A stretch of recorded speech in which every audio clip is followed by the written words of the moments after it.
السلام علیکم ناظرین، ایک جدید سائنسی تجربہ آپ کو بتاتی ہوں جس کو سننے کے بعد آپ کو اپنے مسلمان ہونے پر فخر محسوس ہوگا۔ رسول اللہ صلی اللہ علیہ وسلم کے امتی ہونے پر فخر محسوس کریں گے۔ ایک سائنسدان نے عجیب و غریب تجربہ کیا۔ 2 جانور لیے اور دونوں کی سلائیوا لیے اور ان کو پھر مائکروسکوپ میں دیکھا۔ ایک کتا تھا اور ایک بلی تھی۔ جب اس نے بلی کا تھوک لیا اور اس کو مائکروسکوپ میں دیکھا تو پتہ چلا کہ اس میں بیکٹیریا نہ ہونے کے برابر ہے اور اس میں کوئی جراثیم بھی نہیں تھے۔ اس نے اس کو بالکل کلین قرار دیا کہ یہ بالکل صاف ہے، اس میں کوئی مسئلے والی بات نہیں ہے۔ اس کے بعد اس نے کتے کا تھوک لیا اور اس کو مائکروسکوپ میں دیکھنے کی کوشش کی تو اس کو لیبل کیا گیا کہ اس میں کافی جراثیم تھے۔ وہ جاندار کہ عام انسان اسے دیکھ نہیں سکتا۔ پھر اس نے یہ بھی بتایا کہ اس کے اندر سناپس بھی ہے، اس کے بارے میں آج انسان کو پتہ ہی نہیں یہ کیا چیز ہے، وہ بھی کتے کی تخلیق میں شامل ہے۔ یہ اتنی جدید ریسرچ اپنی طرف سے 2023 میں کرنے کے بعد اسے یہ پتہ چلا کہ مسلمانوں کی رسول اللہ صلی اللہ علیہ وسلم نے 1400 سال پہلے مسلمانوں کو یہ بتا دی تھی، تو پھر وہ کہنے پر مجبور ہو گئے کہ اسلام دنیا کا سب سے بڑا سچ ہے۔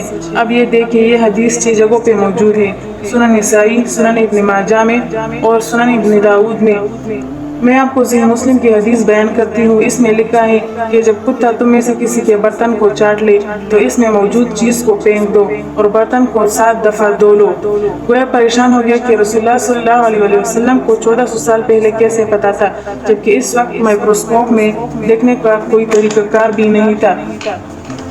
تو ان کو کیسے پتا کہ کتے کے تھوک میں اہم مسائل ہیں؟